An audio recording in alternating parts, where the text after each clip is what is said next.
Iyo kisyo banzo ija. Mujoga. Yasigara banzo ija tere banze ngiye kinakubuza. Bete bwe no gendota. Katoda wa. Nkakugambira ki?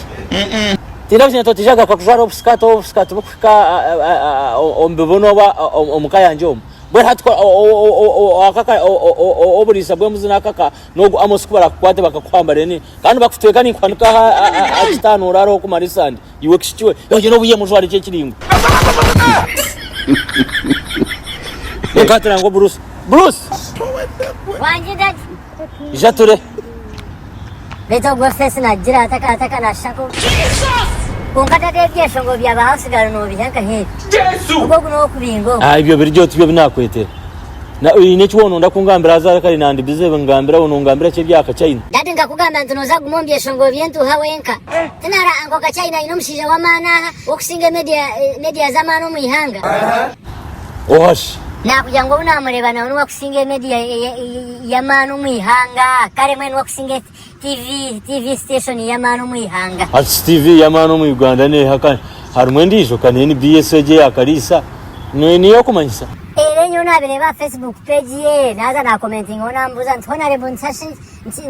ntakintu ni cyecho cyarabam a commenting ati yo jotse bere kaga kwerekere mbwa Facebook mutonzi wa fayazarawo heya ine Karisa Derkan kan hona rebogu ya mtunga to kan hato bya Karisa kaya hezo mshisha Karisa okwakunda abantu okwa kumanya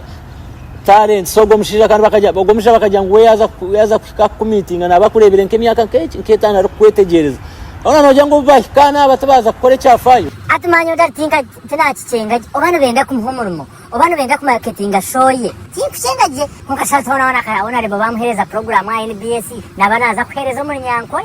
Orunyankore na Arbasa achiba kujango Kachaina tasome kasomere unagumanya kangambira atunko muntu ngogo muntu wamani yaza kureba kuza kusportinga akakusima nabakusimira byo byatkebe nabe nashemeza abantu muri Orunyankore bamuhereza mu program yo Orunyankore naje hatishe kikure mention so abantu bakumanya Orunyankore hate mu Uganda kandi bingi yoje ngo bace konka kandi ongare kangambire buso bonora obokwanora ni kugambira ko ekwata jo mbantu na mnongo bokwanora no riano teganisa abantu no bagirote waye kwata jo mshijo kutine yora hureba ine ntare zaru nubwo kwantu mukunda hati nyuma akacha nubwo kunja ngo hati ndare aha university ndi kujikuma mpaka sho ikinirabo nubwo kwatie cyasha shwira abo kubo muntu ngo no muntu murungi munonga ako kaine kintaketegereze ninyebuzo wa connectinga Kachaina Karisa ngo mshija wa mani sana nateka ntuntu shansho ni photoshop ninga nikantinto buyakoze video erigamba a Trump sana ya Trump no ya connecting duty yo wanshora Bruce ogo Karisa wawe ogo Karisa omushijo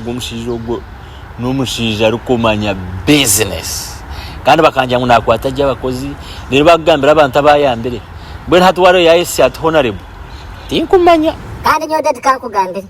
iware bot ako Kachaina yaza Kampala Mr Karisa kamherezo mu ruma NBS ninga sanyuka akaza Kampala obeno ndo kuzana no nyoka mugambira kamkugera mushana kawedde mudda obeno ndo kuzana no dade cyo kimanyi boroso wagamba ki obeno ndo kuzana nawe katoda wa Yoona akugambira dade otarwanonye kwa something ndagambire yoti kubasa gumombye shongo byentu wa anko bwa Kampala Besho bwana ogambira kibusha ibintu bigumire kawedde mudda era honorable go kure ogamba okuza ogamba ngo kurata Kampala kaya kanomango akagaruka ishomero yashoma yaza ya graduating ya jwara degree hati ni prengwari ya masters ati ko kora no jana agamba Orunyankore ngutagamba Orujungu kakuza kuzaye wa NBS yonoza yo tota shometi wa yanjishomera tikubye point dado tenchi tikumanya Orujungu nyo wija kanisa kahereza Orujungu abantu barabone kanisa yakwata munwa Bwana tunkubuza bwana waze hato gambo Orujungu ino rubasa mwe bwana hatkaka wana rubasa ankubuze froga niki froga nejo Jesus Nortori katoda wa mama